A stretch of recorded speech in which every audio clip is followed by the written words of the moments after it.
안녕하십니까. Mesdames et 지금부터 messieurs, bonjour. 출입국 관리와 Nous 검역 allons 분야에서 maintenant commencer notre 대한민국의 quatrième 코로나19 webinaire qui a pour objectif de partager les politiques et les expériences de la lutte contre le coronavirus de la Corée dans le domaine du contrôle d'immigration et du contrôle des frontières. Mesdames et messieurs, je suis Cha Kyo-gun, directeur adjoint dans le département du contrôle d'entrée et de sortie au sein du ministère de la Justice. C'est un véritable plaisir pour moi de pouvoir vous rencontrer et de communiquer à travers ce webinaire. Actuellement, la Corée est souvent sollicitée par les pays du monde entier pour partager son expérience en la matière de lutte contre l'épidémie de la COVID-19 et c'est ainsi que nous avons créé une task force de coopération sanitaire internationale constituée de 12 ministères et de 6 organismes concernés. Et nous organisons les webinaires thématiques et ce quatrième webinaire est organisé notamment par notre ministère de la Justice et nous avons coopéré étroitement avec le KCDC, le ministère des Affaires étrangères ainsi que la COICA. Mesdames et messieurs, avant de commencer nos présentations, nous allons d'abord inviter Madame la ministre de la Justice Chu Mi-hye pour son discours d'ouverture. Madame la ministre, s'il vous plaît. Mesdames, Messieurs, bonjour. Je suis Chu Mi-hye, ministre de la Justice de la République de Corée. C'est un grand plaisir de pouvoir rencontrer Mesdames et Messieurs les officiels de l'immigration et de la quarantaine à travers le webinaire. Cette pandémie de coronavirus sans précédent fait que les gouvernements de chaque pays œuvrent pour protéger la santé et la sécurité de leur peuple.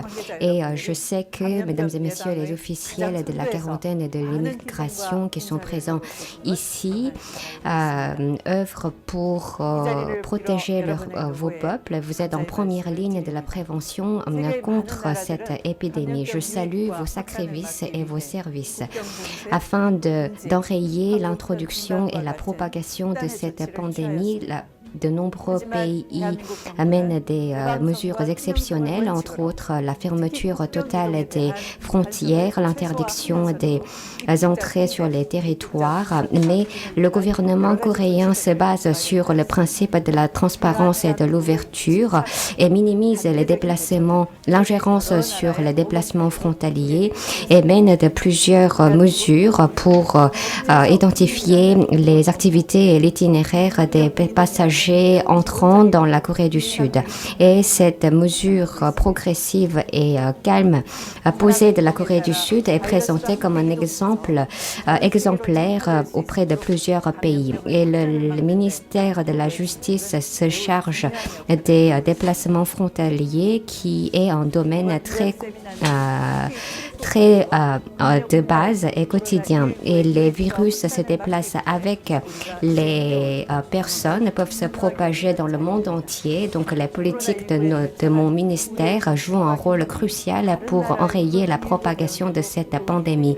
Et j'espère que nos expériences partagées à travers cette webinaire peuvent servir de renseignement auprès de plusieurs pays. Et je voudrais remercier l'ensemble des personnels concernés qui participent à ce webinaire. Si le monde n'est pas protégé de cette pandémie, aucun pays serait épargné de ce virus. J'espère que nous pourrons surmonter la COVID-19 au plus vite possible avec des efforts transparents et ouverts. Je vous remercie.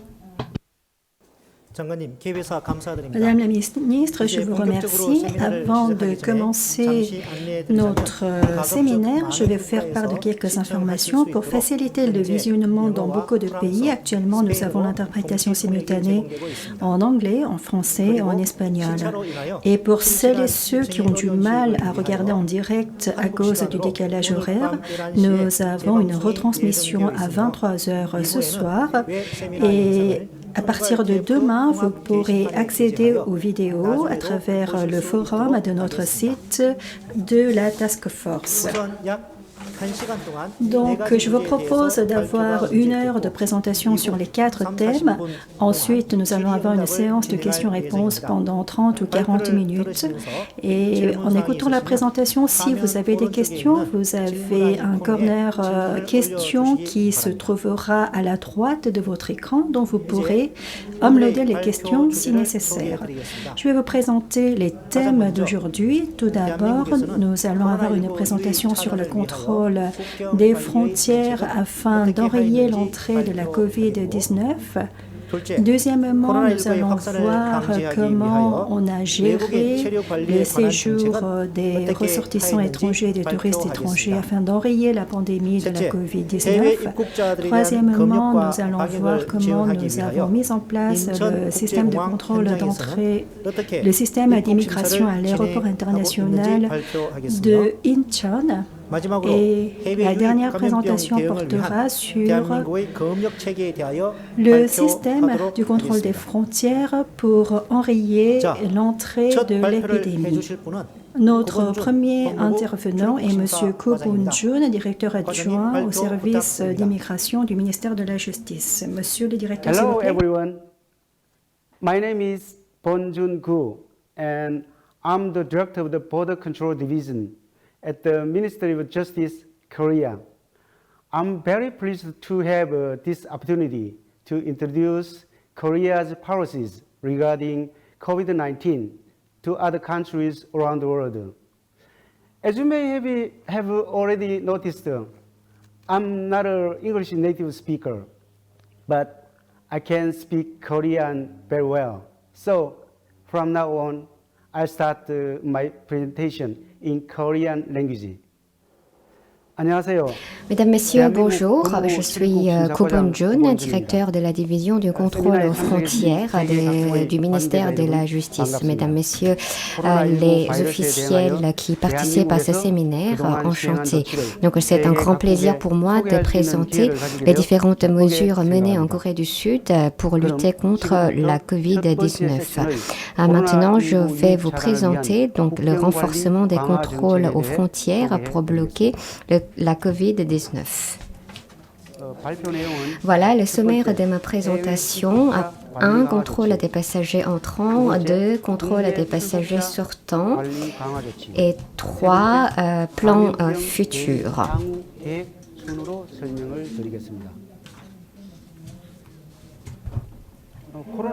Donc, je vais commencer avec les réponses primaires du KIS, service d'immigration de la Corée du Sud, au début de l'éclatement de la COVID-19. Donc, le 20 janvier cette année, nous avons eu le premier cas confirmé, une femme chinoise arrivant de Wuhan. Donc, nous avons lancé une riposte à l'échelle gouvernementale. Donc, le gouvernement sud-coréen a relevé le niveau d'alerte national de bleu niveau 1 à jaune niveau 2.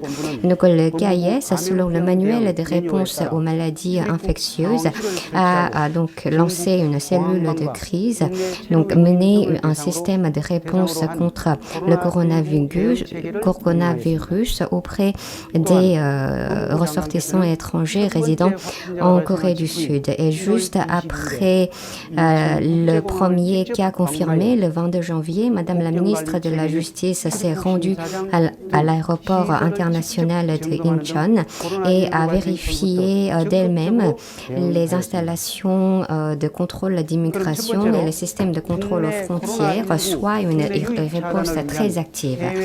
Et donc maintenant, je vais entrer en détail en commençant par le contrôle des passagers entrants. Donc, sur la photo, vous pouvez voir un agent de l'immigration qui est en train de mener la procédure spéciale de l'immigration. Et donc, le contrôle des voyageurs entrants du KIS se divise en 3 grands domaines, en 3 piliers. Donc, un contrôle progressif du visa par les ambassades et les consulats, à l'étranger. 2 est le contrôle sélectif d'embarquement à l'aéroport de départ. Donc les 2 premières seront expliquées par moi-même et la dernière partie, la procédure spéciale de l'immigration dans les aéroports, sera présentée ultérieurement par le bureau de l'immigration de l'aéroport d'Incheon. Premièrement, le contrôle progressif du visa. Donc le coronavirus se propage au stade différent selon les différents pays. Donc nous avions besoin d'une politique de contrôle aux frontières pour garantir des déplacements nécessaires, des ressources humaines indispensables, tout en bloquant au maximum l'entrée du virus dans la Corée du Sud. Donc le KIS a œuvré pour bloquer les visites simples et les visites touristiques. Donc nous avons suspendu progressivement la validité du régime sans visa et l'efficacité de l'accord d'exemption de visa.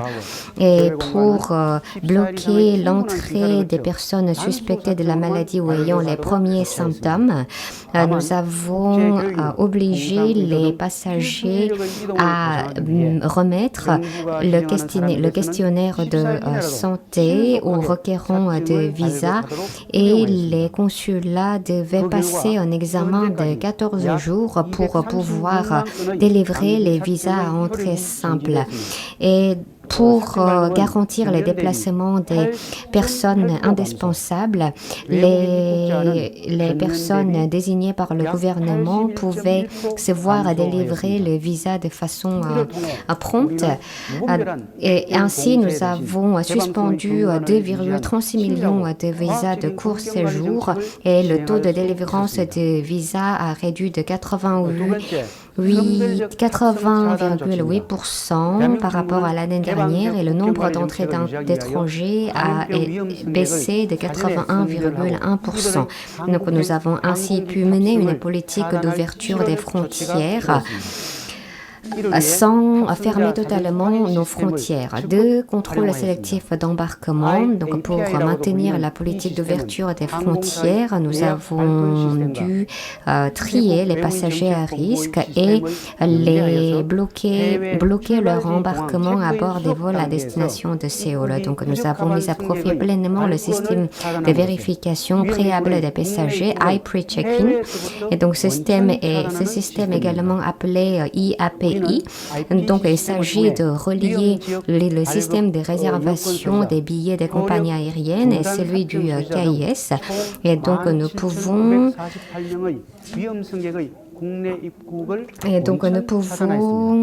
avons pu bloquer l'entrée des passagers à risque en amont. Donc, à travers ce système, nous avons bloqué les passagers inadmissibles, donc soit de l'ordre de 17 948 personnes, donc les titulaires de visas suspendus ou les détenteurs de passeports d'un pays ou territoire à risque. Donc, ce qui a œuvré et contribué également à maintenir la politique d'ouverture des frontières. Je vais vous expliquer maintenant les mesures renforcées du contrôle des passagers entrants. Le 4 février, nous avons eu le premier cas du coronavirus et nous avons donc mené une première restriction d'entrée auprès de la Chine, surtout des passagers de provenance du Hubei, Chine. Et donc ainsi, nous avons constaté une baisse du nombre des passagers étrangers. Et donc, la ligne bleue signifie le nombre de cas confirmés et la barre grise, le nombre d'entrées en Corée des patients étrangers. Et ces deux-là ont monté en flèche et donc nous avons élargi notre contrôle des passagers entrants, ce qui a contribué à faire baisser le nombre d'entrées des cas confirmés de l'étranger, également freiner l'augmentation des patients coréens.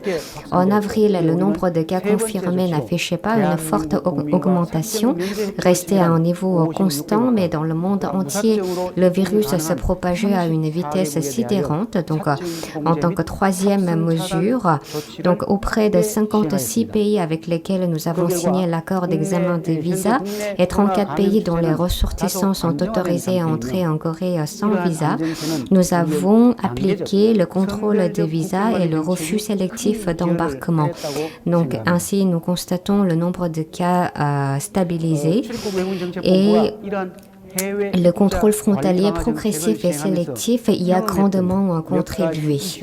Et maintenant, je voudrais partager quelques enjeux et défis qu'on a eus en menant le contrôle de passagers étrangers entrant en Corée du Sud. Premièrement, l'écart de position sur le contrôle aux frontières. La population coréenne demandait fortement une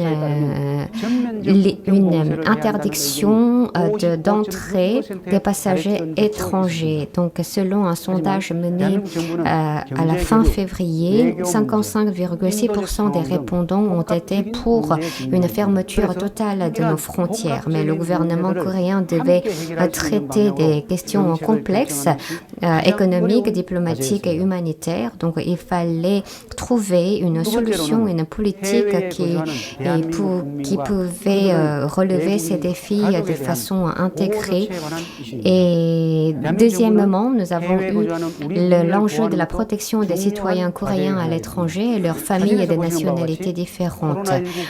Et donc, nous devions protéger nos citoyens. Comme vous pouvez voir sur la photo, nous avons envoyé des avions affrétés dans les pays qui ont totalement fermé leurs frontières pour rapatrier les ressortissants sud-coréens, leurs membres de familles étrangers. Et donc, à droite, vous pouvez voir la capture de l'écran d'un entretien mené par une conjointe iranienne d'un de nos citoyens qui sont revenus en Corée en avion affrété le 19 mars. Mais le grand obstacle à cette mesure de protection de nos citoyens est que de nombreux pays avaient mené la mesure de fermeture totale de leurs frontières qui ne permettait pas à leurs compatriotes de retourner dans leur pays et qu'un grand nombre de résidents étrangers souhaitent retourner dans leur pays et ils sont retenus en Corée. Et je pense que la plupart des pays devraient permettre le rapatriement de leurs compatriotes. Maintenant, je voudrais vous parler du contrôle des personnes sortant de la Corée du Sud.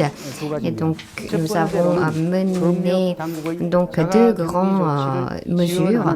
Donc, premièrement, l'interdiction de la sortie du pays qui est au soutien de l'isolement à domicile. Deuxièmement,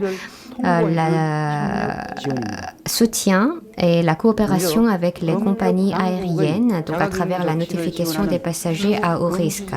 Premièrement, l'interdiction de départ. Avec la hausse en flèche des cas confirmés en Corée, nous devions renforcer l'isolement à domicile et la quarantaine menée par les autorités sanitaires. Et donc, le KCDC a fait la demande de l'interdiction des sorties des personnes faisant l'objet de la quarantaine à notre ministère et le ministère de la Justice a interdit la sortie des personnes placées en quarantaine, donc les citoyens coréens et pour les ressortissants étrangers selon la loi relative à l'immigration. Et donc, environ 22 000 personnes placées en isolement se sont vues interdire de sortir de la Corée du Sud pendant 14 jours. Et ainsi, nous avons pu prévenir la propagation à l'étranger et renforcer l'efficacité de l'isolement à domicile. 2. La notification des passagers à haut risque. Les compagnies aériennes avaient eu plusieurs difficultés, entre autres la transmission entre les passagers dans les avions et l'arrêt des lignes desservies. Donc, pour soutenir ces compagnies aériennes, nous avons utilisé le système de vérification préalable des passagers. Et donc, nous avons notifié la liste des passagers qui ont voyagé dans les zones à risque pendant les 14 jours derniers, donc pour leur permettre de discuter de la possibilité de l'embarquement avec les autorités sanitaires des pays d'arrivée. Et donc, ainsi, nous avons notifié 24 passagers concernés et parmi ces derniers, 18 se sont vus refuser l'embarquement. Et je vais vous parler du plan futur. Donc la photo montrait le système de vérification préalable des passagers. Et voilà le plan futur de notre ministère pour nous parer à l'ère post-coronavirus et pour répondre à la COVID-19. Donc,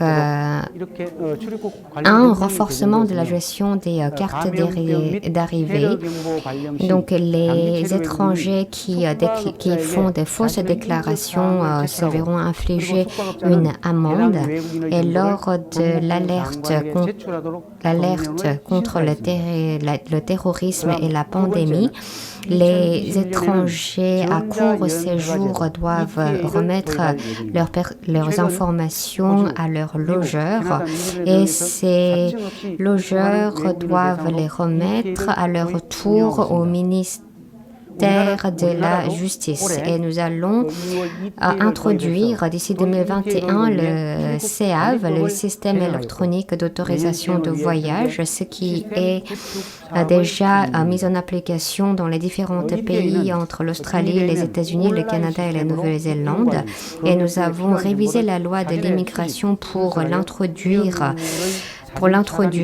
et nous visons l'application l'année prochaine. Nous sommes en train de mettre en œuvre l'établissement du système. Et donc, ce système permettra l'analyse et la collecte des différentes informations nécessaires pour l'isolement et pour le contrôle aux frontières en ligne et pour bloquer les personnes dangereuses.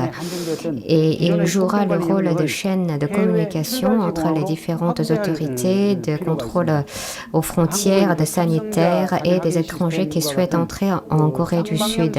Et donc, pour avoir une efficacité dans nos ripostes, dans cette grande pandémie, nous avons dû élargir nos domaines de contrôle aux frontières dans les aéroports de départ à l'étranger. Et donc, les systèmes interactifs comme l'IPC seraient un bon exemple. Nous allons essayer d'établir un système plus sécurisé de contrôle aux frontières. Je vous remercie.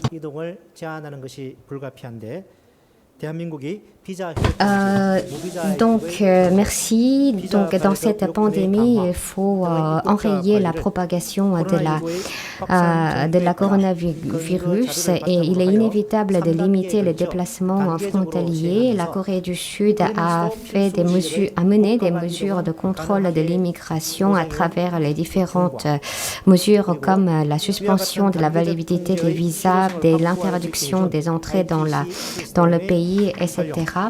Et c'était une mesure progressive pour permettre le déplacement des ressources humaines indispensables. Et vous avez bien expliqué aussi l'utilisation du système de l'IPC et également présenté les enjeux et les difficultés qu'on a eues dans nos ripostes. Vous avez expliqué aussi le système d'interdiction de sortie du pays et de la notification des passagers à haut risque auprès des compagnies aériennes. Et vous avez aussi parlé des différentes mesures comme le renforcement de la carte d'entrée. Maintenant, nous allons donner la parole à M. Kim Myung-hoon, directeur adjoint de la division de visa et de résidence. Merci. Mesdames et messieurs, bonjour. Je suis Kim Myung-hoon, directeur adjoint au sein du ministère de la Justice et je travaille dans la division des visas et des résidences et je prends en charge toutes les politiques liées à l'immigration et du visa. Et aujourd'hui, je vais vous présenter donc les politiques en matière de visa mises en place par le gouvernement pour lutter contre l'épidémie de la COVID-19. Je veux remercier de nous avoir organisé ce webinaire et je remercie également le ministère des Affaires étrangères et la COICA pour l'organisation conjointe du webinaire. Donc, nous allons d'abord voir les statistiques clés. Alors, vous avez ici les ressortissants étrangers de court séjour qui ont un séjour de moins de 90 jours et qui viennent pour le business ou pour le tourisme, qui sont en mission à courte durée. Et il y a aussi les ressortissants étrangers qui ont une résidence habituelle en Corée. Donc, il y a des gens qui travaillent, qui vont dans les établissements scolaires ou des immigrés qui sont venus pour se marier. Et comme vous pouvez le voir ici, donc ça, ce sont les statistiques de l'année 2019. Actuellement, nous avons environ 1,7 million de ressortissants étrangers ayant une résidence habituelle. Pour les courts séjours, en fait, pour les ressortissants étrangers de court séjour, cela a nettement diminué. La leçon que nous pouvons tirer à partir de cette situation, c'est qu'il est intéressant de distinguer les deux types de ressortissants étrangers et de mettre en place une politique de visa totalement différente car ils présentent des caractéristiques totalement différentes. Les ressortissants étrangers ayant une résidence habituelle en Corée, ce sont des gens qui ont une forte interaction avec les Coréens, soit sur le lieu de travail, soit à l'école. Ils auront une interaction continue avec les Coréens. Par rapport à ces ressortissants étrangers de long séjour, pour les ressortissants étrangers de court séjour, ils ont moins d'interaction avec les Coréens. Donc, nous devons mettre en place une approche différente. Et ensuite, pour les étrangers de court séjour, c'est très difficile de faire le traçage de ces gens-là, car quand ils viennent pour le tourisme, ils vont aller d'un endroit à l'autre et ils montreront une forte mobilité. Donc, ce sera très difficile de faire le traçage de ces ressortissants étrangers de court séjour. Par rapport à cela, les ressortissants étrangers de long séjour, ils ont déclaré déjà une résidence habituelle en Corée. Donc, ils ont un rayon d'activité très limité, ce qui permet de gérer plus facilement leurs activités. Donc, il faut d'abord tenir en compte ces deux caractéristiques différentes en fonction de la typologie des ressortissants étrangers. Alors, comment nous avons réagi face à cette situation? Dans la présentation précédente, nous avons déjà largement vu comment ont été mis en place les contrôles d'entrée et de sortie. Et ensuite, l'intervenant de l'aéroport international va nous présenter également comment le contrôle des frontières est effectué. Donc moi, je vais me concentrer sur le visa. Les visas, c'est une mesure par substance restrictive. Alors, quel que soit le pays, les visas permettent de prendre la décision à savoir qui on va faire entrer ou qui on va faire sortir. Donc, par essence, les visas sont restrictifs. Et donc, nous avons utilisé la caractéristique du visa, notamment dans la lutte contre l'épidémie de la COVID-19. Et nous avons, à la hâte, mis en place un formulaire de vérification de l'état de santé. Nous avons également travaillé avec les autorités sanitaires. Donc, c'est un formulaire qui permet de lister les symptômes liés à la COVID-19 et expliquer directement ces symptômes. Et ensuite, ils doivent signer qu'ils ont juste écrit la vérité. Et lorsqu'on délivre les visas, les ambassades coréennes à l'étranger vont vérifier la validité des informations et même si les entretiens ont lieu sur des appels téléphoniques, on peut voir si le demandeur montre des symptômes comme les toux, etc. Donc on peut justement vérifier la validité de ces informations. Et une autre mesure supplémentaire qui a été mise en place, c'est que pour des visites non impératives, on a limité les demandes de ce genre de visa. En fait, je ne dis pas qu'on a interdit les visas de court séjour, on n'a pas fermé totalement, mais notre principe, c'est qu'avec la propagation de la COVID-19 dans le monde entier et vu les tendances du développement de l'évolution de l'épidémie en Corée, nous avons voulu réduire les risques en ce qui concerne le traçage des touristes étrangers. Donc, pour faire face à cela, nous avons demandé à réduire les visites touristiques en Corée. Et dans ce sens, nous avons annulé notre programme d'exemption de visa, notamment pour des visites de court séjour touristique ou de business. Et cette mesure a été mise en place à partir du 13 avril. Donc, alors que pour les séjours de courte durée, on n'avait pas besoin de visa, dorénavant, tout le monde doit demander un visa et soumettre aussi le formulaire de l'état de santé. Mais en même temps, nous sommes convaincus qu'il ne faut pas fermer les frontières, donc nous avons toujours ce principe d'ouverture lorsque nous délivrons les visas. Alors, comme je vous l'ai dit, les visas, c'est une mesure restrictive, mais en même temps, ça peut aussi devenir un moyen de soutien dans la lutte contre l'épidémie. Par exemple, on peut voir qui et comment séjournent les ressortissants étrangers. Par exemple, les étudiants étrangers en Corée, les expatriés en Corée, on peut voir à travers ces infos visas qui et comment ils séjournent ici en Corée et on peut déduire le soutien nécessaire pour ces étrangers. Et l'exemple notoire, c'est justement le travail que nous avons effectué avec le KCDC et le ministère de l'Alimentation et de la Sécurité des médicaments pour fournir les masques à des ressortissants étrangers en Corée. Et ce qui est le plus important, c'est que nous pouvons utiliser les informations visa pour les études épidémiologiques. Nous avons pu fournir des centaines de milliers d'informations visa auprès des collectivités locales pour définir des groupes à risque et pour qu'ils puissent se soumettre à des tests gratuits de dépistage. Alors si je développe un peu plus, donc les résidents étrangers en Corée ont du mal à accéder à des informations. Je pense que ça doit être pareil pour les autres pays. Et c'est dû à la barrière linguistique.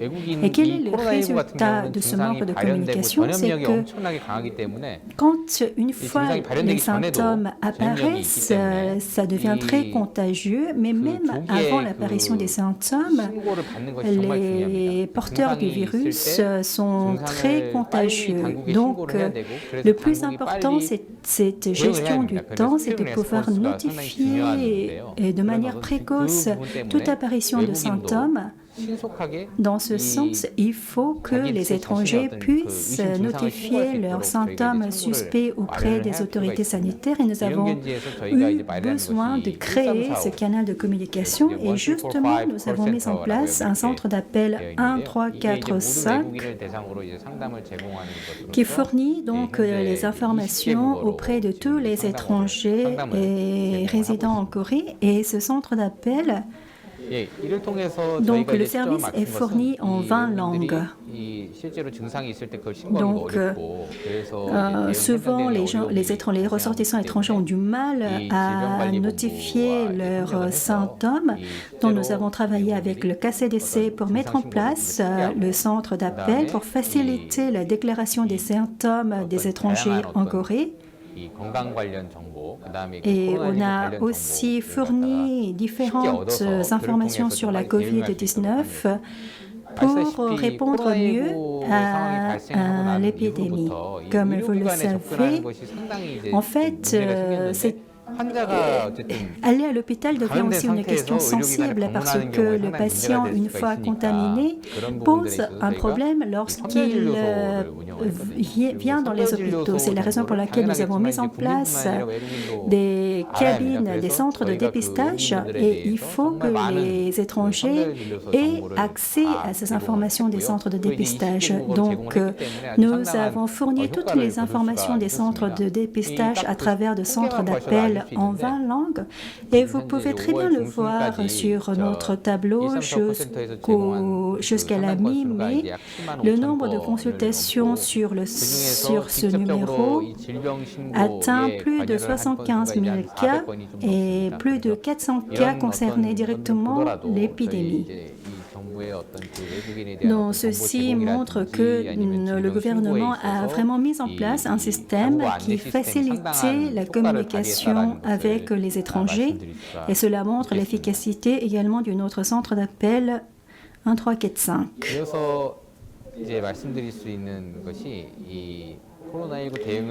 Et ensuite, j'aimerais vous présenter également le service que nous avons mis en place. Nous avons fourni les masques auprès des étrangers. Nous avons fourni des masques auprès des sociétés civiles qui, eux, ont distribué les masques aux étrangers. Nous avons aussi fourni des masques de haute protection certifiés KF, donc c'est le système de certification des masques de haute protection coréen, et nous avons fourni ces masques aux étrangers. Dès le début de l'épidémie, en fait, il était difficile pour les étrangers d'acheter les masques parce qu'ils n'avaient pas suffisamment d'informations. Et au début, le prix avait monté en flèche, donc il était très difficile de trouver les masques. Afin d'améliorer cette situation, le gouvernement a fait preuve d'une ferme volonté et a mis en place une mesure,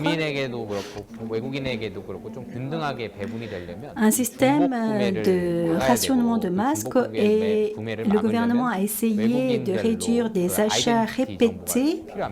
Et pour cela, pour mettre en place ce système informatique, on avait besoin des informations personnelles de chaque citoyen parce qu'il ne fallait pas qu'il y ait une personne qui achète 100 masques ou qui stocke 200 masques. Ça a des effets négatifs sur l'environnement sanitaire de toute la population.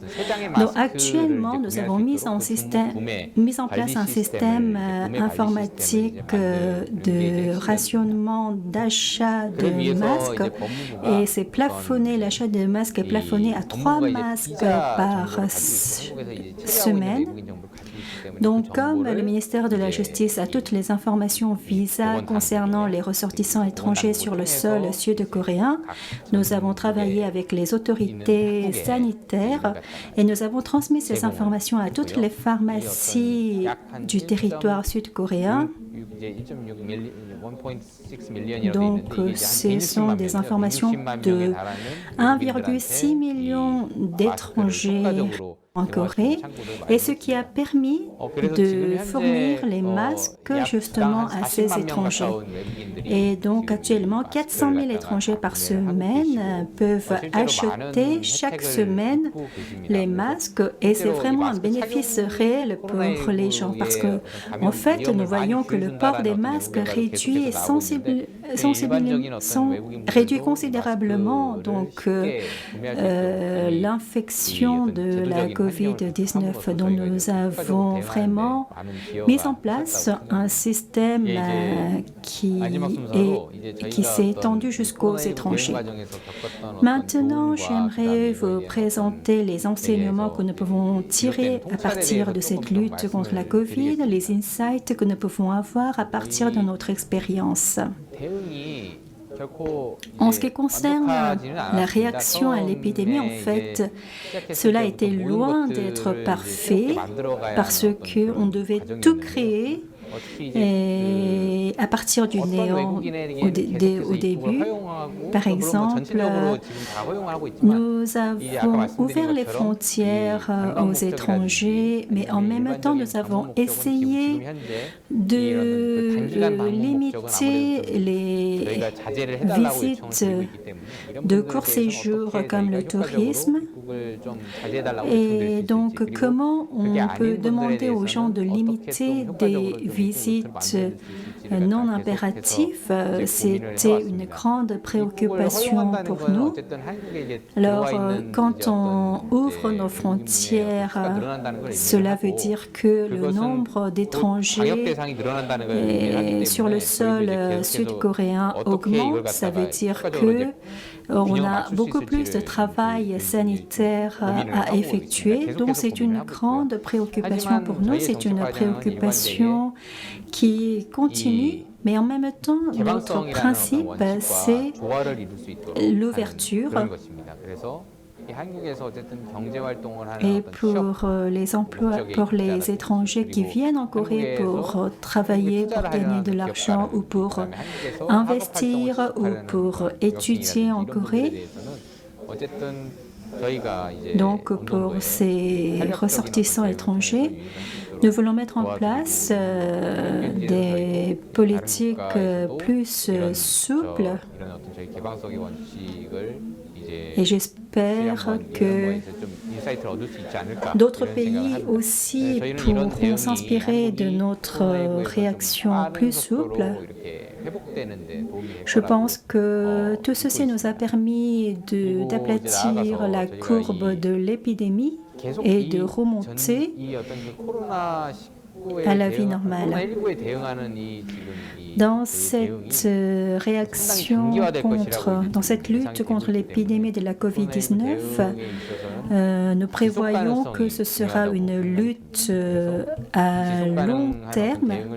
Donc je pense que ce qui est important dans cette lutte à long terme, c'est l'aspect durable, la lutte durable. Et pour ce faire, nous devons fournir des informations en temps nécessaire, ce qui va requérir des ressources humaines et matérielles importantes. Et je sais que ce n'est pas une tâche facile parce que nous avons un budget limité, nous avons des ressources humaines limitées. C'est très difficile de continuer dans cette lutte intensive contre la COVID-19, mais en même temps, nous allons réfléchir pour savoir comment nous allons utiliser ces ressources limitées pour faire face, pour enrayer la pandémie de la COVID-19. J'espère que vous aussi, vous pourrez réfléchir à votre lutte et partager aussi vos expériences, ce qui nous permettra aussi d'améliorer le système coréen. Et donc, je ne dirais pas que je vous recommande cela, mais en même temps, je vous montre cette planche à titre d'information. Et le point important, c'est d'avoir un canal de communication avec les ressortissants étrangers pour leur fournir des informations nécessaires. Donc, c'est dans ce sens que nous avons mis en place un centre d'appel qui est ouvert 24 heures sur 24 et donc qui est facilement accessible par les étrangers. Nous avons également un forum Internet où on peut avoir un accès direct aux informations uploadées par les ministères coréens. Donc voilà, je termine ici ma présentation et si après vous avez des questions, n'hésitez pas à demander des informations supplémentaires. Je vous remercie. Merci beaucoup, Monsieur Kim. En fait, la politique de visa est par principe des mesures restrictives qui vont limiter l'entrée des étrangers. Donc, nous avons essayé de limiter les entrées non impératives et nous avons également utilisé les informations visa pour apporter un soutien nécessaire aux ressortissants étrangers. Et nous avons également partagé ces informations visa avec les établissements sanitaires et pour faciliter l'achat des masques dans les pharmacies. Nous avons mis en place également un système de centre d'appel multilingue où il y a aussi une interprétation avec une personne tierce et avec le KCDC. Et nous avons donc mis en place ce centre d'appel pour fournir les informations nécessaires en matière médicale et en matière sanitaire. Donc, nous avons besoin de mettre en place des directives pour les étrangers afin de mener cette lutte de long terme contre l'épidémie de la COVID-19. Et maintenant, nous allons inviter Monsieur le directeur Lee Ki-hum de l'aéroport international de Incheon. Mesdames, Messieurs, bonjour. Je suis Lee Ki-hum, directeur du bureau de contrôle frontalier à l'aéroport d'Incheon. Je voudrais vous parler aujourd'hui de nos réponses contre la COVID-19. C'est un grand honneur pour moi de partager les expériences coréennes avec l'ensemble des pays. Le monde entier traverse un moment très difficile, mais à travers le partage des expériences de chaque pays, nous pourrons surmonter cette situation. Premièrement, je voudrais vous parler donc, de nos réponses concernant la COVID-19 à l'immigration de l'aéroport d'Incheon. Premièrement, le contrôle de l'immigration et deuxièmement, la coopération étroite entre l'immigration et la quarantaine. Tout d'abord, je voudrais vous parler donc de la localisation de l'aéroport d'Incheon. Donc voilà, au milieu, nous avons la Corée du Sud, à gauche la Chine et à droite au Japon. Nous avons en moyenne 91 000 visiteurs par jour en Corée du Sud, soit un grand nombre de passagers étrangers. Au début, la situation en Chine était très difficile, donc en Corée du Sud, l'inquiétude était très montée, mais géographiquement, la Corée du Sud est une péninsule. Au nord, nous avons la Corée du Nord et la Corée est entourée de 3 mers, et donc il est très difficile d'entrer dans le pays par voie terrestre ou maritime. Donc nous avons pensé qu'on pourrait réussir à gérer la situation si on peut bien gérer la situation à l'aéroport. Et donc nous avons choisi la procédure spéciale de l'immigration, donc renforcement de contrôle de l'immigration sans fermer totalement nos frontières. Et donc avec la propagation graduelle dans le monde entier de la COVID-19, nous avons élargi le nombre des pays qui font l'objet de cette procédure spéciale. Donc la Chine a été le premier pays à être appliqué la procédure le 4 février et nous avons élargi la procédure pour l'ensemble des pays européens et depuis le 19 mars pour l'ensemble des passagers étrangers dans le pays. Et nous avons mené cette procédure différemment pour 2 types de passagers, voyageurs symptomatiques et passagers asymptomatiques. Et je vais commencer par les voyageurs symptomatiques. asymptomatiques. Et ces voyageurs asymptomatiques se divisent en deux types aussi, donc avec des symptômes sévères, donc qui ont un risque élevé de transmission, et donc ils n'ont pas permis de se diriger dans le hall de l'immigration, donc ils sont directement transportés de l'aéroport aux hôpitaux, et donc sans examen face à face, nous avons mené le contrôle uniquement pour les conditions. Le nombre s'élève à 2200 et nous avons des personnes qui ont des symptômes douteux, qui ont de la fièvre ou qui ont voyagé dans les zones à risque, et ils passent par un contrôle sanitaire, examen médical à l'aéroport. Ils possèdent un quelque niveau de risque, donc ils sont dirigés vers les postes spéciaux de l'immigration. Donc dans la première photo, vous pouvez voir les agents de l'immigration en train de porter les vêtements de protection, les gants et les masques.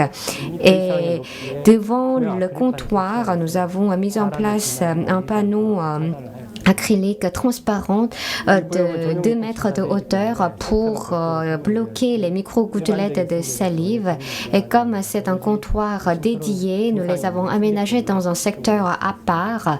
Donc les passagers ordinaires ne sont pas permis à se diriger à cet secteur. Et normalement, les étrangers doivent être pris en photo et procéder à la prise d'empreintes. Mais pour les empreintes, on doit avoir un contact contre la machine, et il peut y avoir des risques de transmission pour le passager suivant. Donc nous avons éliminé cette prise d'empreinte, et environ 12 000 passagers ayant des symptômes douteux ont passé par le comptoir à part. Et nous avons des passagers asymptomatiques, sans fièvre, sans avoir voyagé dans les zones de risque de coronavirus. Donc ils se dirigent dans les comptoirs de contrôle de l'immigration. Ils passent ordinairement, mais nous avons mis un outil, une mesure de sécurité. Donc à l'arrière-plan de la photo, vous avez les comptoirs ordinaires de l'immigration, mais devant, nous avons mis en place des bureaux, et les militaires sont là en gilet noir, et ils vérifient les lieux de séjour et les numéros de contact, le numéro de téléphone des passagers. Vous ne voyez pas très bien sur la photo, mais nous avons un téléphone devant chaque militaire, et donc sur le champ, nous composons le numéro renseigné, donc pour vérifier si le numéro est correct et joignable. Donc seulement les passagers qui ont eu la confirmation de la bonne des bonnes coordonnées peuvent accéder au comptoir de l'immigration. Et donc là, on ne l'a pas pris en photo, mais à gauche, nous avons un espace à part où on peut télécharger les applications d'autodiagnostic et de protection de la sécurité en auto-quarantaine. Et les passagers qui ont téléchargé ces deux applications peuvent se diriger dans les comptoirs de l'immigration. Et donc, lorsque le lieu de séjour n'est pas correct, les coordonnées ne sont pas correctes, les étrangers se voient interdire l'entrée sur le territoire. Et lorsque les passagers arrivent devant le comptoir, les agents font le contrôle de façon ordinaire, et ils entrent les informations de l'adresse et du numéro de téléphone dans le réseau informatique, et celui-ci est relié avec celui des collectivités locales et des autorités sanitaires. Et donc, lorsqu'on a besoin des mesures de prévention et de protection, les collectivités locales peuvent vérifier les informations des personnes entrées sur le réseau.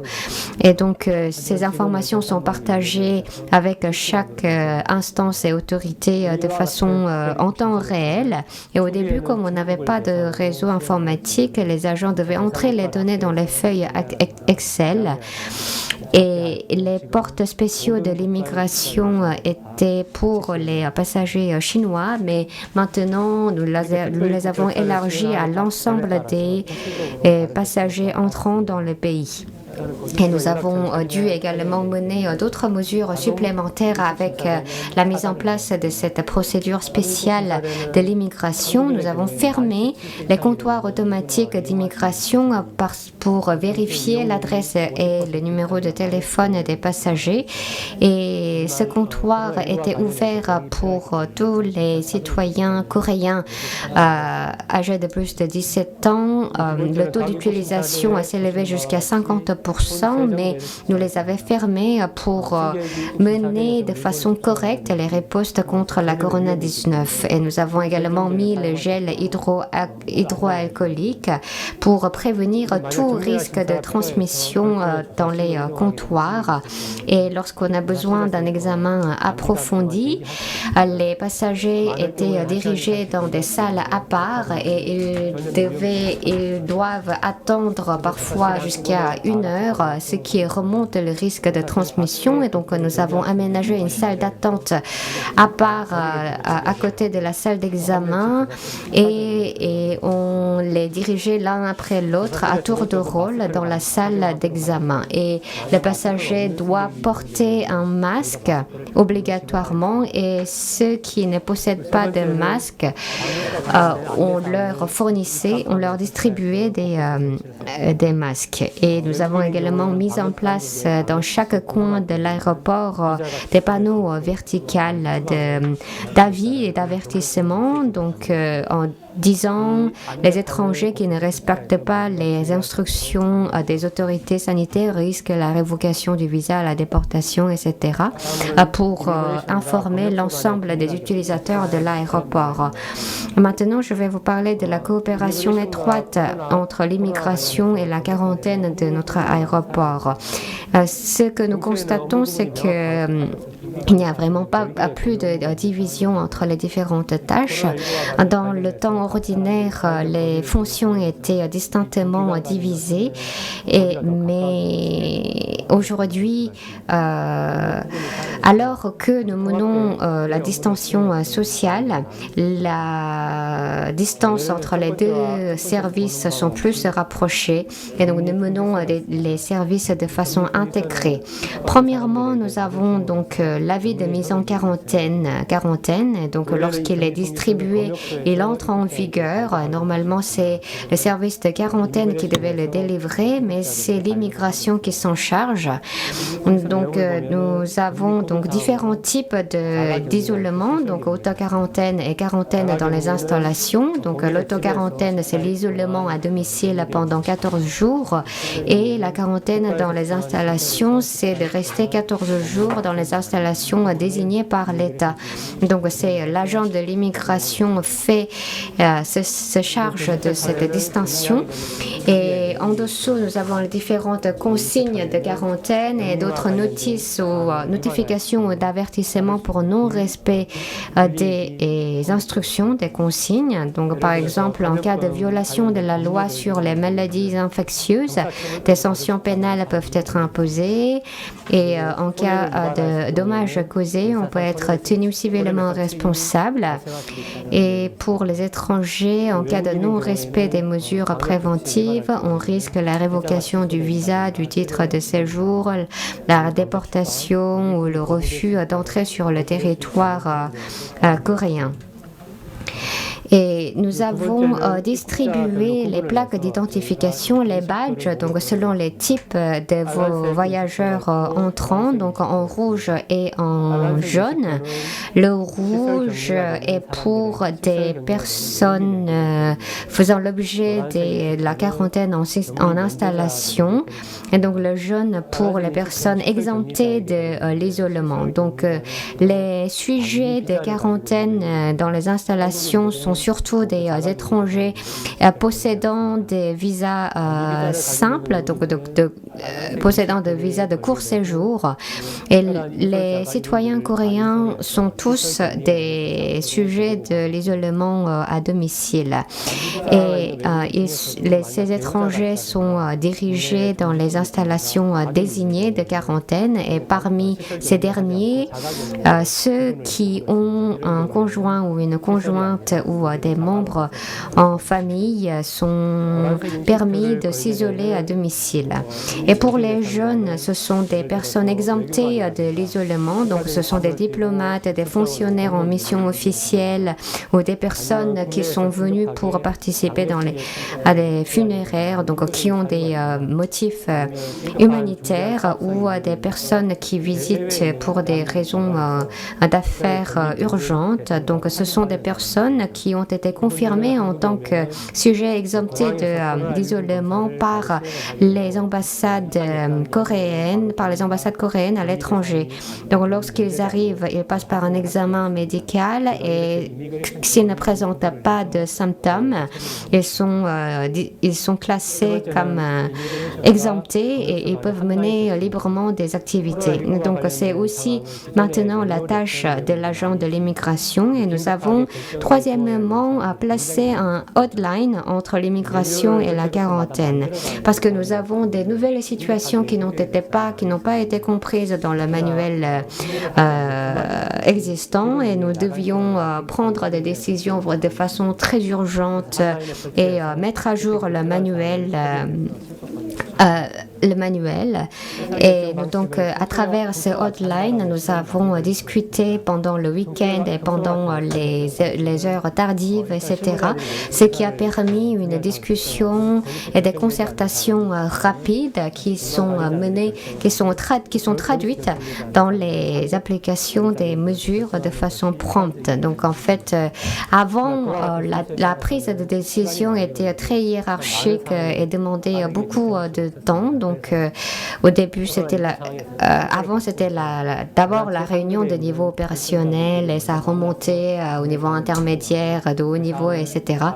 Mais donc, cela exigeait beaucoup de temps et ne permettait pas une décision en temps opportun. Donc, face à la COVID-19, nous avons fait à l'inverse. Donc, le top-down, les personnels de haut niveau se sont rencontrés pour décider des enjeux majeurs et que nous les avions disséminés pour les rangs inférieurs, pour réduire le temps de la prise de décision et pour compléter le nouveau manuel.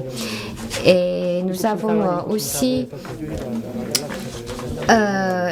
mener un centre d'appel 24 heures sur 24, donc lors de l'entrée des informations par l'agent de l'immigration comme l'adresse et le numéro de téléphone dans le réseau informatique, les collectivités locales peuvent les vérifier, mais il peut y avoir des questions ou des erreurs.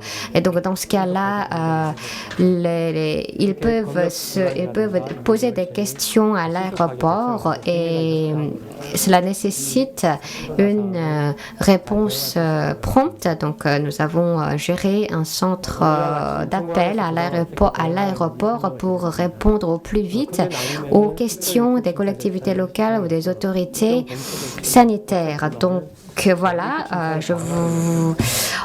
si je résume, nous n'avons pas mené des politiques de fermeture des frontières, mais nous avons mis en place des comptoirs spéciaux de l'immigration pour répondre à la nouvelle situation et nous coopérons étroitement entre l'immigration et la quarantaine pour mener des tâches de façon intégrée. Je sais que la situation est difficile pour le monde entier. Les utilisateurs, les passagers ont fortement baissé dans tous les aéroports. C'est pareil pour nous. Le nombre a baissé de 90 000 à 2 000, 3 000 par jour. Mais si on partage nos expériences et si nous faisons face à cette situation avec sagesse, je pense que nous allons pouvoir retrouver notre société en sécurité. Je vous remercie de votre attention.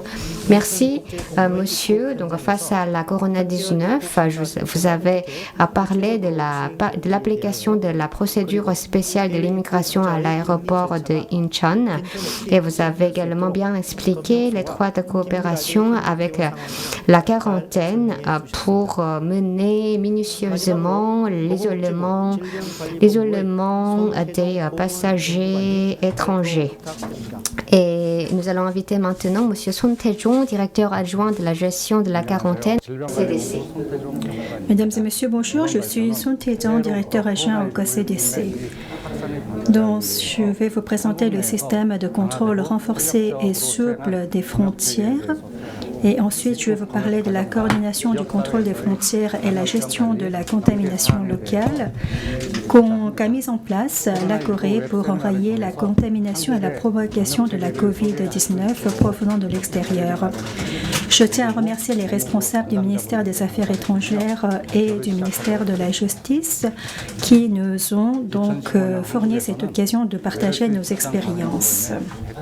En 2019, l'épidémie du MERS a touché 186 personnes, provoquant la mort de 38 personnes et la mise en quarantaine de 16 693 personnes. Cette planche vous propose les principaux chiffres sanitaires de l'époque. Nous avons échoué à contrôler l'entrée du patient contaminé à l'aéroport, ce qui a mené à une contamination locale et qui a conduit à une infection de masse. Le patient 14 a infecté 80 personnes sans le savoir. Le patient 132 a dû parcourir 600 km pour trouver un lit dans une chambre à pression négative. Le nombre d'infections quotidiennes a atteint 23 personnes et le nombre d'équipements de protection individuelle a été de 99 000 unités et le nombre de masques N95 a été de 1,5 million. Cette expérience de l'épidémie MERS a permis à la Corée d'améliorer le système sanitaire et son système de contrôle des frontières. Pour améliorer le contrôle des frontières, la Corée a révisé sa loi sur la quarantaine afin de permettre la gestion des informations et de mener à bien l'investigation épidémiologique. Et je vais revenir sur notre système informatique. À l'aéroport international de Incheon, nous avons installé des locaux temporaires de chambres individuelles à pression négative et nous avons également installé un laboratoire de sécurité biologique niveau 3 qui permet de diagnostiquer des pathogènes à haut risque à cause inconnue. Et ensuite, nous avons utilisé activement les médias pour promouvoir la prévention des infections provenant de l'extérieur et pour promouvoir la communication avec la population. Et nous avons aussi utilisé le centre d'appel du KCDC afin de sensibiliser les ressortissants étrangers entrant dans le pays sur les mesures de prévention contre la COVID-19. Après le premier cas reporté en Chine et la propagation dans le monde, la Corée a renforcé le système de contrôle des frontières tout en maintenant la souplesse du système. Tous les passagers arrivant de l'étranger doivent soumettre un questionnaire de santé et doivent se soumettre à des procédures d'entrée spéciales afin de vérifier son état de santé et ils doivent également installer une application mobile d'autodiagnostic et une appli intitulée « La protection de la sécurité d'auto-quarantaine ». Pour les entrants symptomatiques, ils sont soumis à un test de dépistage sur place et si le test est révélé positif, ils sont isolés soit à l'hôpital, soit à des centres spécialisés. Si le test s'avère négatif, pour les ressortissants coréens et les ressortissants étrangers ayant une résidence habituelle en Corée, ils sont soumis à une auto-quarantaine et pour les ressortissants étrangers de court séjour, ils sont soumis à une quarantaine dans des centres dédiés désignés par le gouvernement. Pour les entrants asymptomatiques, les ressortissants coréens et les ressortissants étrangers ayant une résidence habituelle en Corée sont soumis à une auto-quarantaine. Pour les entrants en provenance de l'Europe et des États-Unis, ils sont soumis à un test de dépistage dans les 3 jours qui suivent leur arrivée et les entrants en provenance du reste du monde sont soumis à un test dans les 14 jours qui suivent leur entrée. En fonction du résultat du test, ils sont soit hospitalisés, soit mis en quarantaine. Pour les asymptomatiques, les ressortissants étrangers pour un court séjour sont mis en quarantaine 14 jours dans des centres dédiés pour les gens en provenance de l'Europe et des États-Unis. Ils sont soumis à des tests dans les sites de dépistage installés à l'aéroport, et pour les étrangers en provenance du reste du monde, ils sont soumis à des tests dans les 14 jours après leur arrivée. Si le test est positif, ils sont soit hospitalisés, soit ils doivent entrer dans des centres dédiés. Parmi les entrants asymptomatiques, ceux qui détiennent un justificatif d'exemption de confinement à domicile, soit par une visite diplomatique ou pour des affaires gouvernementales, soit pour assister à des conférences internationales, des visites d'intérêt public ou des visites à caractère humanitaire, des justificatifs qui sont délivrés à la discrétion des ambassades de Corée. Ils doivent se soumettre à des tests à l'aéroport et attendre le résultat dans les centres dédiés. Si négatifs, ils sont exemptés de quarantaine, et ensuite, pendant la période de suivi, ils doivent faire un monitoring actif sur son état de santé. Le nombre de cas infectés venus de l'extérieur a été de 1189 personnes à la date du 20 mai, depuis le premier cas en provenance de la Chine le 19 janvier. Donc nous avons détecté 503 cas à l'aéroport et nous avons mis en quarantaine, et nous avons pu détecter 686 cas par la contamination locale. Donc par le contrôle des frontières, nous avons pu détecter 43% de la contamination provenant de l'extérieur, et nous avons pu ainsi enrayer la contamination locale, faisant barrière à l'entrée de la COVID-19. Sur l'ensemble des cas importés, l'Europe et les États-Unis occupent une grande place, représentant respectivement 39 et 42% dans l'ensemble des cas importés. Parmi eux, les ressortissants coréens représentent 89% de l'ensemble des cas confirmés.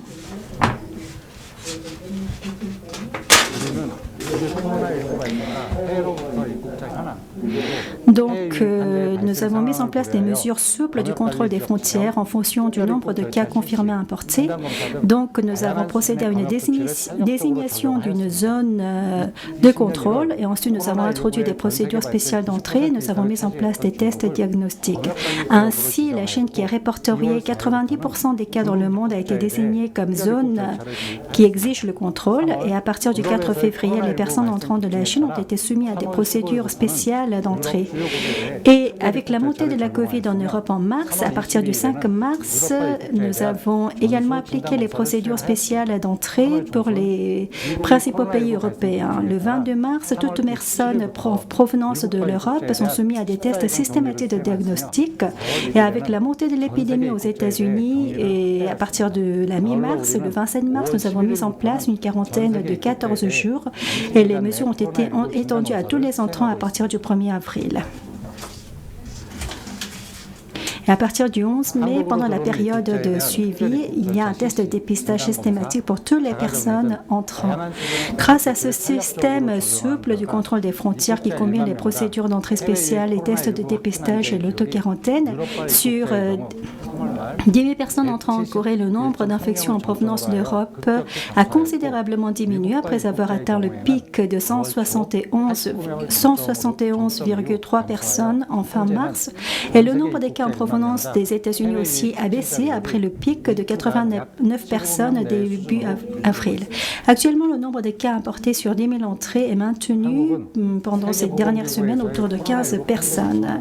Après la déclaration de la pandémie par l'OMS, la Corée a mis en place des procédures spéciales d'entrée pour tous les passagers arrivant sur le sol sud-coréen, qui consistent à vérifier tout d'abord l'adresse de la résidence en Corée, et deuxièmement le numéro de téléphone ainsi que ses coordonnées.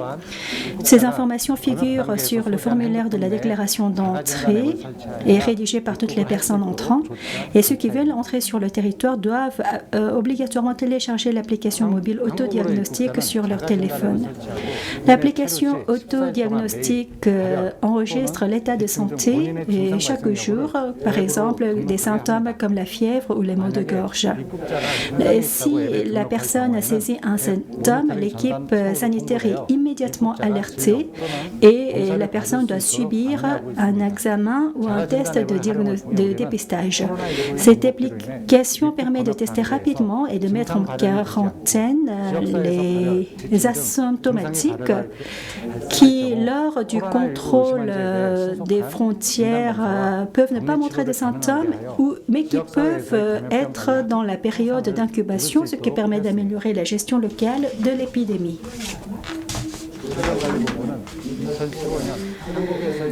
Après l'épidémie du MERS, le KCDC a mis en place un système d'information du contrôle des frontières utilisant les TIC pour une meilleure gestion rapide sanitaire.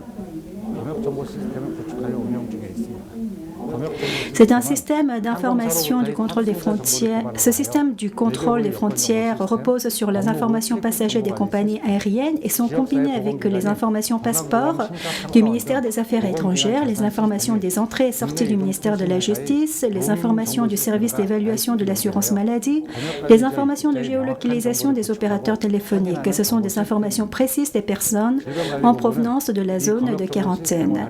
Le KCDC utilise les informations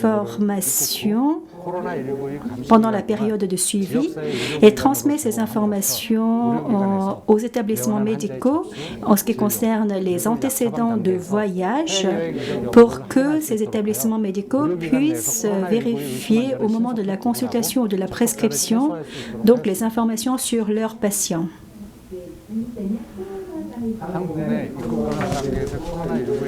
Le contrôle des frontières combine la coopération des différents ministères et des organismes concernés, notamment le KCDC, le ministère de la Santé, le ministère de la Justice, le ministère des Affaires étrangères, le ministère de l'Intérieur et de la Sécurité et la corporation de l'aéroport international de Incheon. La Corée a mis en place une loi cadre sur la gestion des catastrophes et sous cette loi cadre, il y a un manuel standard des 27 types de catastrophes sociales, un manuel standard des 10 types de catastrophes naturelles. Par exemple, nous avons un manuel des maladies infectieuses qui figure dans le manuel standard des catastrophes sociales et le ministère concerné est le ministère de la Santé qui va travailler avec chacune des ministères à travers un manuel pratique pour faciliter la coopération interministérielle. C'est ainsi que nous avons pu avoir un système de contrôle efficace des frontières avec le manuel des maladies infectieuses. La Corée a été pendant un certain moment un pays qui a connu une explosion des nouveaux cas, devenant le deuxième foyer dans le monde, mais grâce à un dépistage massif, le traçage, le traitement et le contrôle des frontières, et s'est érigé en modèle en ce qui concerne la gestion de l'épidémie. C'est grâce au civisme, la distanciation sociale, les efforts volontaires et le sacrifice de la population, et notamment grâce au travail et le dévouement du corps médical. Donc je tiens à exprimer toute ma gratitude à la population coréenne ainsi qu'aux professionnels médicaux, et je terminerai ainsi ma présentation sur le contrôle des frontières. Merci. Je vous remercie. Donc vous nous avez montré également comment était désignée la zone qui exige le contrôle des frontières. Ce contrôle renforcé et souple, et vous nous avez également parlé de cette coordination entre le contrôle aux frontières et le contrôle de la contamination locale et la coopération qui a été mise en place par les différents ministères pour lutter contre l'épidémie de la COVID-19. À partir de maintenant, nous allons passer tout de suite à la séance de questions-réponses. Donc nous avons eu plusieurs questions, mais nous allons alterner, poser de façon alternée les questions selon l'ordre de présentation des intervenants. Tout d'abord, M. Koo Bon-jun. Alors, le système de vérification préalable des passagers, pre-checking, avec ce système, comment nous pouvons bloquer les passagers à risque en amont, si vous pouvez les détailler. Oui, bonjour. Rebonjour. Donc le système IPC, donc le système de vérification préalable des passagers, vérifie en temps réel dans les aéroports de départ à l'étranger avant la délivrance de la carte d'embarquement du vol à destination de Corée. Donc si le passager fait l'objet d'une restriction de l'entrée ou aussi il possède du visa valide, etc. Et donc, les passagers qui satisfont l'ensemble des conditions pour l'entrée peuvent avoir la carte d'embarquement du vol. Et ce système est appliqué pour l'ensemble des vols à destination de Corée depuis 2017.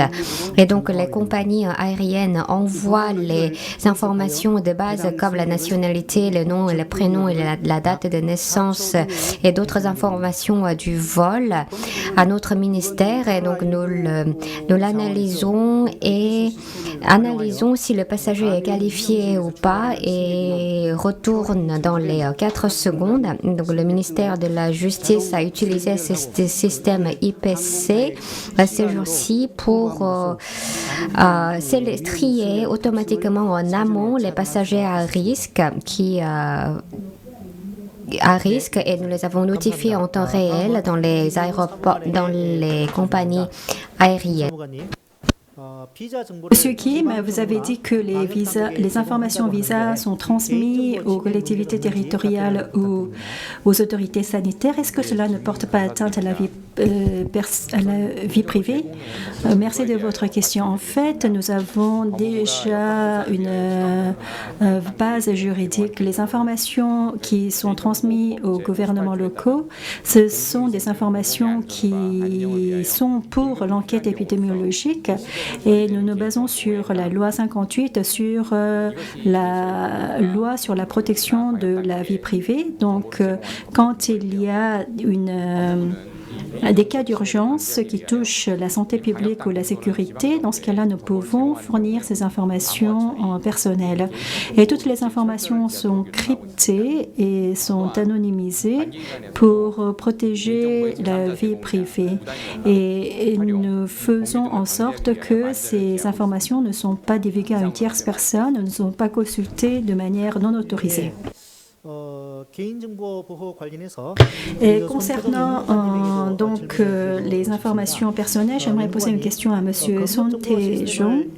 Donc, on utilise le système des informations du contrôle des frontières et vous dites que ces informations sont transmises également aux établissements médicaux. Est-ce que cela ne porte pas atteinte à la vie privée? Oui, c'est une question pertinente. En fait, il faut réfléchir à l'intérêt public et la protection de la vie privée. Mais en Corée, nous avons la loi sur la protection de la vie privée qui protège toutes les informations personnelles. Mais en même temps, la Corée a connu l'épidémie du MERS et nous avons eu un consensus au niveau de la société pour l'utilisation des informations privées afin d'enrayer l'épidémie. Donc, pour l'objectif de la prévention et de la gestion de l'épidémie, nous pouvons utiliser le minimum des informations personnelles de l'individu afin de prévenir l'épidémie. Merci. Donc, nous allons maintenant poser la question à Monsieur Lee Ki-hum. Donc, pour les passagers symptomatiques graves, nous leur demandons simplement leur passeport et nous fait passer le contrôle par une tierce personne. Quelles sont les mesures de réaction lors de l'essai de l'entrée des personnes dangereuses? Donc, pour les passagers symptomatiques graves, lorsqu'ils viennent directement dans les halles de l'immigration, le risque de transmission est très élevé et donc nous ne leur permettons pas de se diriger dans la halle, mais nous recevons uniquement leur transport et donc il peut y avoir des préoccupations préoccupations concernant la méticulosité du contrôle. Mais donc, si ordinairement pour les étrangers, ils doivent passer par la prise en photo et la prise d'empreinte, mais si on mène un contrôle des conditions, on va éliminer tout ce processus.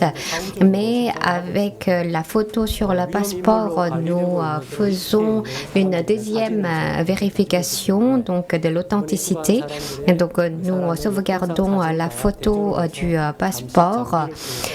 Donc nous identifions à travers des outils, des machines spécialisées pour vérifier si les personnes dangereuses n'essaient pas d'entrer sur le territoire. Et donc heureusement, jusqu'à présent, nous n'avons pas eu des cas d'entrée illégale. Merci. Et donc nous allons continuer à la séance de questions. Donc une deuxième question pour l'ensemble des intervenants. Monsieur Koo Bon-jun, pour vous, une deuxième question. Après l'éclatement de la Corona-19, est-ce qu'il y a des changements concernant les mesures dans le domaine du tourisme? C'est une question assez complexe. Dans le domaine touristique, il peut y avoir plusieurs changements, je suppose. Donc, surtout dans la politique, dans les mesures de l'immigration, à la suite de la COVID-19. Dans ma présentation, je vous ai parlé de l'introduction du SEAV qui sera entré en vigueur l'année prochaine. Et donc, ce système cible les passagers étrangers qui entrent sans visa, donc lors de la préparation du voyage avant l'entrée sur le territoire. Nous allons collecter et analyser en ligne et sans contact les questions nécessaires dans le contrôle pour passer l'immigration. Donc, si on ajoute ce système, les passagers étrangers peuvent ressentir quelques incommodités parce qu'ils doivent remettre les informations supplémentaires en amont, mais les passagers étrangers qui ont été confirmés par le SAV se verront supprimer la rédaction de la carte d'arrivée et ils pourront passer promptement par l'immigration à travers des comptoirs dédiés et nous allons utiliser cette application du SAV pour fournir des informations touristiques dans la Corée du Sud pour rehausser la commodité et la qualité du voyage, du séjour en Corée du Sud. Ensuite, à M. Kim Myung-hoon. Est-ce qu'il y a des limites lorsqu'on entre en Corée avec un visa de court séjour? Est-ce qu'on doit absolument avoir un certificat de test négatif concernant la COVID-19? Oui, c'est une très bonne question. Actuellement, chaque étranger, lorsqu'il demande le visa auprès des ambassades coréennes à l'étranger, il doit fournir un certificat médical qui a été délivré en moins de 48 heures concernant les symptômes liés à la COVID-19. Et il doit écrire les symptômes, donc s'il y a des symptômes ou pas concernant les symptômes de la COVID-19. Ce n'est pas forcément un test négatif de dépistage, mais seulement un certificat qui va lister les symptômes comme la fièvre, les toux, les maux de tête, la pneumonie, etc. Ce certificat doit être soumis au moment de la demande des visas et ce n'est pas obligé d'avoir sur soi au moment de l'entrée sur le territoire sud-coréen. En tout cas, chaque entrant en Corée doit être soumis à l'auto-quarantaine ou à la quarantaine dans des centres dédiés à partir du 1er avril. Pour toutes les personnes entrant en Corée doivent se soumettre à cette mesure de quarantaine. Merci, Monsieur Kim, pour votre réponse. Maintenant, nous allons poser une autre question à Monsieur Lee Gi-hum. Donc, pour riposter contre la COVID-19, nous avons mené l'isolement auprès des passagers étrangers et lors de la non-conformité, ils peuvent encourir des sanctions. Comment en détail? Oui, donc nous leur informons la possibilité d'isolement et donc avant d'arriver en Corée du Sud, dans leur pays, les compagnies aériennes fournissent des informations de la quarantaine lors de l'arrivée en Corée du Sud. Les ambassades coréennes également sensibilisent les voyageurs sur cette possibilité. Et en cas d'isolement dans les installations désignées par l'État, nous recevons donc un consentement écrit de la part des voyageurs. Mais malgré les efforts d'information, à l'arrivée sur le territoire coréen, quelques voyageurs refusent de se placer en isolement et on leur avertit de la possibilité de la non-autorisation de l'entrée dans le pays. Donc, ils respectent normalement, ordinairement, la mesure de quarantaine. Merci. Ensuite, je vais poser une question à M. Son Tae-jong. Concernant les étrangers en provenance d'Europe et des États-Unis, c'est un dépistage en moins de 3 jours. Et pour les gens en provenance des autres pays, pourquoi c'est un délai de 14 jours? En fait, les cas, 81% des cas importés en Corée, ce sont des cas en provenance de l'Europe et des États-Unis. Et parmi les personnes parmi les entrants en Corée, la proportion des gens en provenance de l'Europe et des États-Unis représente 35% ou 45%. Donc, lorsqu'on calcule le risque, nous voyons que les gens qui sont en provenance de l'Europe et des États-Unis représentent des risques beaucoup plus élevés en ce qui concerne la COVID-19. Donc, c'est la raison pour laquelle nous pensons que les gens qui viennent de l'Europe et des États-Unis sont des groupes à risque très élevé et nous faisons en sorte qu'ils subissent des tests de dépistage en moins de 3 jours. Merci. Donc, je pense que ce sera la dernière question, Monsieur Koo Bon-jun. Pour terminer, donc le gouvernement coréen, afin de prévenir la propagation de contamination à l'étranger, a décidé d'interdire les départs à l'étranger des patients potentiels. Si vous pouvez expliquer un peu plus en détail. Merci pour votre question. Concernant l'interdiction de départ, cette mesure n'est pas menée par l'ensemble des pays. En Corée du Sud, pour les criminels ou pour les personnes qui veulent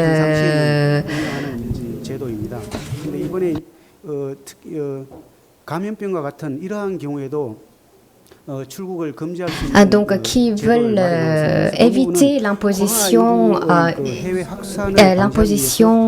ils partent surtout à l'étranger. Donc en fait, au début, c'était dans cet objectif qu'on avait mis cette mesure, mais avec la propagation de la COVID-19, le KCDC a fait la demande à notre ministère, donc nous avons mené l'interdiction de départ des ressortissants coréens et étrangers qui sont en isolement par contact avec les patients ainsi que les patients confirmés.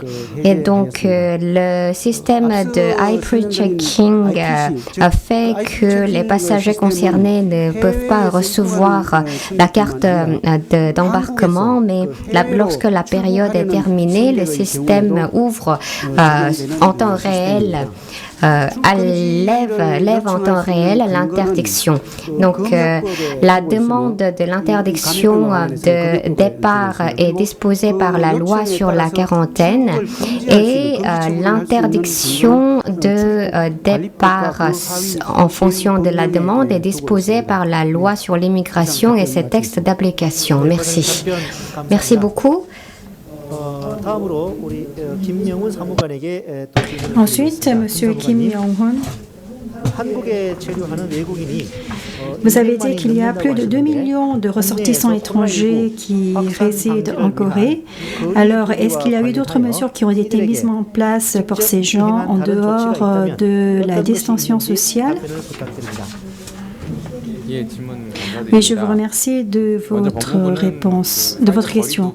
Le ministère de la Justice travaille pour la distanciation sociale et pour ce faire, nous avons prolongé le séjour autorisé. Normalement, les ressortissants étrangers doivent aller au service d'immigration pour prolonger leur durée de séjour. Et pour ce faire, ils vont forcément utiliser les transports en commun et utiliser des locaux publics. Donc, ils peuvent être exposés à l'épidémie dont nous avons mis en place des mesures pour faciliter cette procédure en ligne. Et pour les étrangers qui ont vu l'expiration de leur carte de séjour, nous avons prolongé à 2 reprises leur carte de séjour. Et ainsi, pour les ressortissants étrangers qui ne pouvaient pas retourner dans leur pays car les vols étaient interrompus, nous avons fait en sorte qu'ils puissent en ligne demander la prolongation de leur séjour. Pour les étudiants étrangers, donc on a fait en sorte que les universités pouvaient prolonger le visa ou prolonger la durée de séjour. Donc ceci a permis de renforcer la distanciation sociale et le ministère de la Justice va continuer ses efforts pour donc la distanciation sociale. Je vous remercie de votre réponse. Ensuite, j'aimerais poser une question à M. Sun. Vous avez dit que est-ce que c'est seulement les patients symptomatiques qui sont soumis à des tests de dépistage et quels sont les symptômes qui vont mener au test de dépistage? Au moment de l'entrée dans le territoire, les symptomatiques qui ont la fièvre ou qui ont des problèmes respiratoires vont obligatoirement passer au centre de dépistage. Parmi les personnes asymptomatiques, on va regarder les symptômes qu'ils ont listés sur le questionnaire. On va voir leurs contacts avec des cas confirmés. On va voir leurs antécédents médicaux et on va donc laisser le responsable épidémiologique, le responsable sanitaire prendre un jugement. Et c'est grâce à ce système que nous avons pu détecter 43% des cas venus de l'étranger à l'aéroport. Et ceci a permis également de prévenir la contamination locale. Oui, je vous remercie. Oui, donc nous avons demandé à chaque intervenant 3 questions. Et donc mais au cours du webinaire, nous avons reçu quelques questions supplémentaires. Mais pour pouvoir y répondre de façon plus complète, nous allons y répondre par mail ou poster les réponses sur notre site. Je vais vous présenter les questions. Donc, premièrement, le gouvernement coréen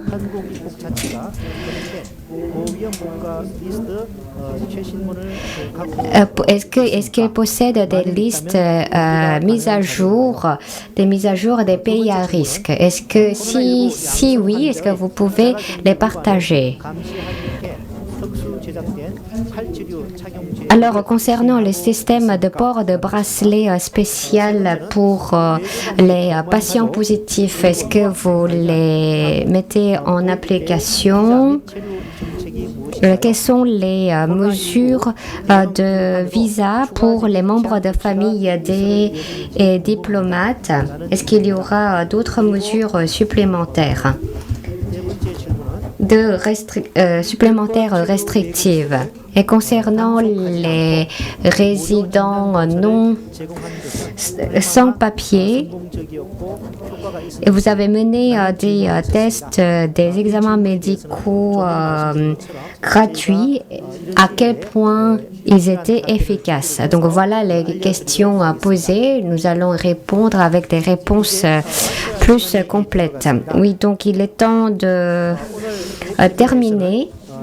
Pendant le webinaire aujourd'hui, nous avons partagé nos expériences de réponse contre de la COVID-19 dans le domaine de contrôle de l'immigration et du contrôle aux frontières. Donc nos ripostes contre le coronavirus sont toujours en cours, mais nous avons toujours des défis qui doivent être relevés et nous allons sûrement avoir d'autres enjeux et d'autres difficultés. Mais si on se base sur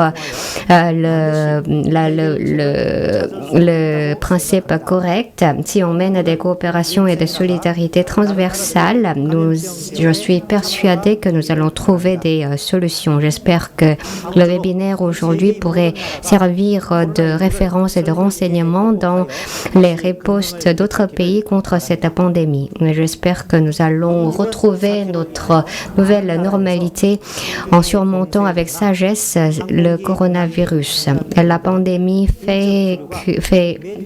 à cause de cette pandémie, de nombreux pays ont fermé leurs frontières ou arrêté leurs vols, ce qui a rétréci fortement les échanges humains. Et j'espère que nous allons surmonter au plus vite la COVID-19 pour redynamiser davantage les échanges humanitaires et qu'on puisse se rencontrer en réalité et qu'on puisse s'échanger de façon fructueuse. Je vous remercie de votre attention. Merci beaucoup.